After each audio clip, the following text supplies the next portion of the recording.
There are many reasons why this occurred, and I'm about to explore a couple of them with you in the next slides.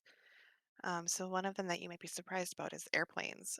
Human flight was such a significant and revolutionary breakthrough that it went beyond the aeronautical community. There was enthusiasm for pilots and aerial exhibitions.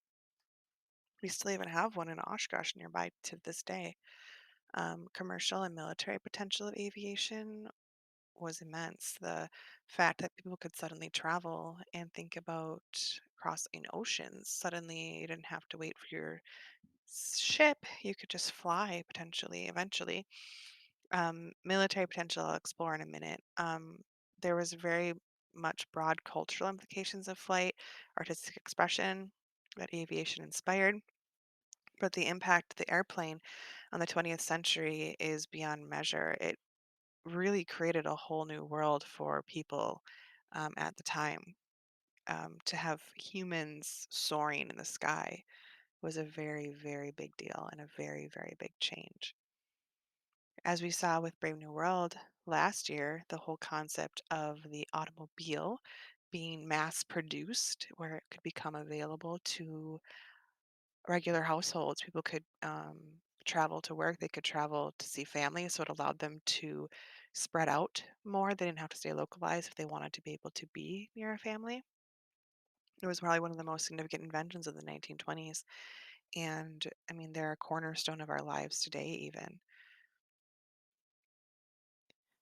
Prohibition, surprisingly, also contributed a lot to this. That was the nationwide constitutional ban on the production, importation, transportation, and sale of alcohol between 1920 to 1933. So a lot of illegal activity started as a result of this, like bootlegging, which is when they would illegally produce and sell liquor, and the speakeasies, which we'll encounter some of this with um, Gatsby. These were like these illegal drinking spots that people would be at. And because of all this illegal activity, there was an increase in gang violence and other crimes in a lot of the cities. So there was that general sense of unrest continued. Science developed in medicine and drugs that you could take and procedures and surgical procedures. There was also the introduction of psychology. Sigmund Freud kind of founded this concept of psychoanalysis that popularized the theory that unconscious motives controlled much of our behavior. And he developed a theory of the human mind and human behavior, and then established clinical techniques for helping unhappy people. So, kind of our first foray into the concept of mental health. Now, Freud is generally considered to be a little bit of a loose cannon in some ways for some people nowadays, but he is given credit for having introduced this concept of looking at the brain as influencing behavior, right? So the English novelist Virginia Woolf declared that human nature underwent a fundamental change on or about December 1910. The statement testifies to the modern writer's fervent desire to break with the past, rejecting literary traditions that seemed outmoded and diction that seemed too genteel to suit an era of technological breakthroughs and global violence. So we've explored the technological breakthroughs a bit, and there are others, but those are some big key ones. But global violence is the next that I think has drastically changed the way people acted. So in World War One, it was the deadliest conflict until that point in human history. It claimed tens of millions of casualties on all sides, and the impact of it was felt worldwide on politics, culture, societies.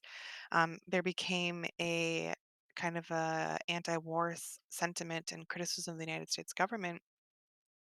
And as I said, people became disillusioned with the values and ideals of American political democracy and consumer culture. So people who came of age during the First World War and the Roaring Twenties are known as the Lost Generation. With that was the invention of machine guns. They are rapid fire weapons. And before that, military commanders thought that battles were mostly won by massed charges of men. You think back to any Civil War, Revolutionary War movie you've seen, or even things like Lord of the Rings, like fantasy, medieval style. It's these large armies that travel, and they meet in the middle and they clash, and they fight, face to face combat.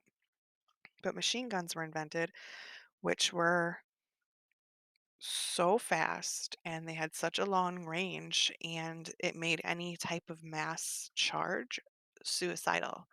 Sadly, commanders in World War One kept trying them even after they moved to trench warfare. Just another example of people being unwilling to change with their circumstances.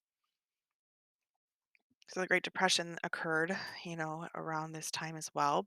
Partly, it was just a rough time in general, with like people, there was death and there was war and there was lack of food and money and stability in the economy, and it caused drastic declines in output, severe unemployment, and acute deflation in almost every country of the world. Um, and it was the harshest adversary faced by Americans since the Civil War. It was compounded by the Dust Bowl that happened in the Midwest. There was a drought, and it lasted for 10 years, which was too long for most farmers to survive that long of a lack of production. And so, to make things worse, the prices for agricultural products dropped to their lowest since the Civil War, and they left in search of work. They became homeless. Almost 6,000 shanty towns called Hoovervilles sprang up in the 1930s. There's just some wage percentages for you guys so that to just understand just how bad it was. 10 years is a really long time for a drought to occur. So here's some pictures. There's some shanty towns in Hooverville, some timeline. You can see like how much crops, 50% of all the crops in Arkansas failed in 1930 to 1931. You can see the end of that timeline. Oop, my bad. You can see at the end of that timeline in 1939 to 1940, Louisiana experiences 115 consecutive days of 90-degree temperatures. And in the pictures below, what was happening when there's no rain that falls on the ground, the dirt doesn't stick together the way that we are used to. And what happens is the layer of topsoil, it becomes dust. It becomes this very light, powdery substance that just kicks up in the wind. And you can see in these pictures, huge rolling clouds of dust would just cover towns. It was horrible.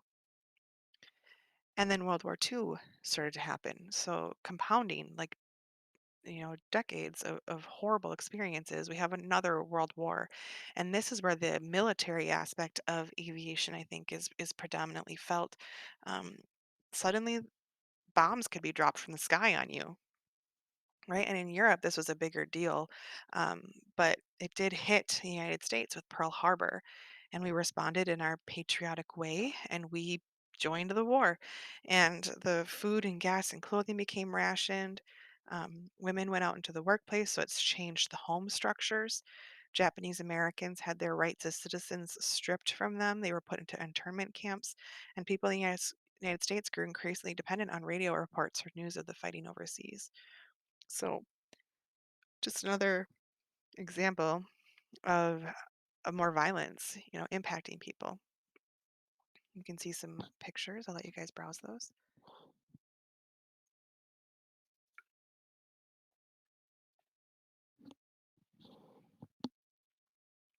So, the term modernism refers to the radical shift in aesthetic and cultural sensibilities evident in the art and literature of the post-World War I period. The ordered, stable, and inherently meaningful worldview of the 19th century could not, wrote T.S. Eliot, accord with the immense panorama of futility and anarchy which is contemporary history.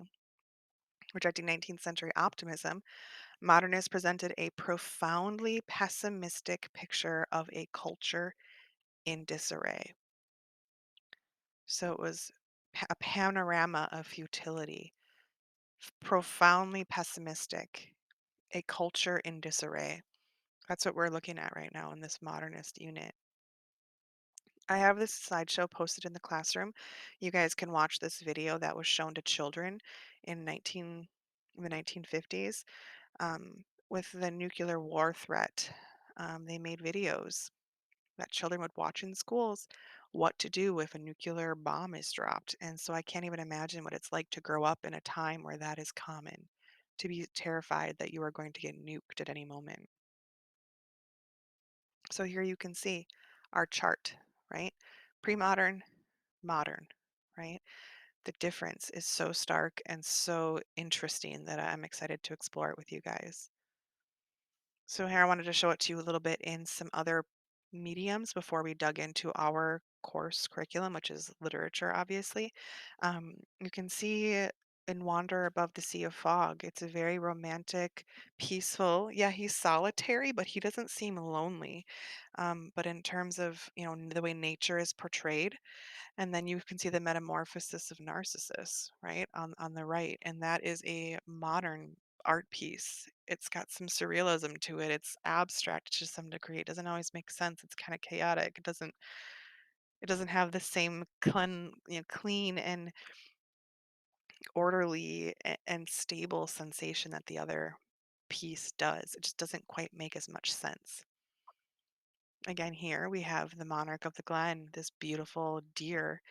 And then look, we have leopard and deer, right? The contrast between the two, is the way we're portraying the animal life and what they're doing, right? Very regal deer mixed with this concept of prey, right? This stark, angular painting. Georgia O'Keeffe, one of my favorite painters, she would paint skulls, right? She painted skulls. So very different art was being created at this time. You can see the Scream also is considered a modern work.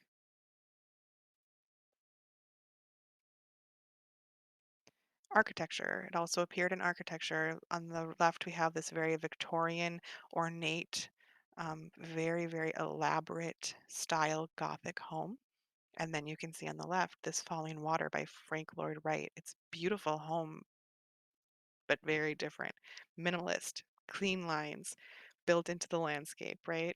It's not nearly as ornate or elaborate as the romantic Victorian home is. We have fashion.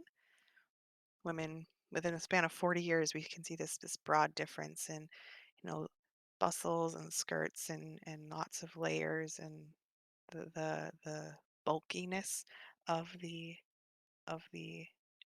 clothing. And then you can see on the right we have the slim lines, and it's still got some embellishments, but they're very different, right? Very different pieces. Again, with male fashion, same thing within 40 years, a little bit different. You can see also like in their facial hair, right? Canes, their shoes, the type of coats that they would wear, right?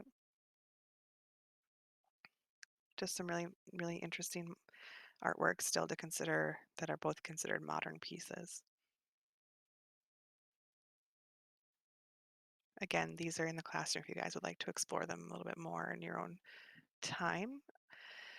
So as we move forward, what we're going to be doing is taking this modern world column, this green category, and we are going to be trying to apply it and find these qualities within other pieces. So I'll be assigning you guys some poetry to try and find chaos and pessimism and instability and confusion inside of them, and then we'll start reading Gatsby and do that. So I hope that this video makes sense and helps. If you have any questions, please email me.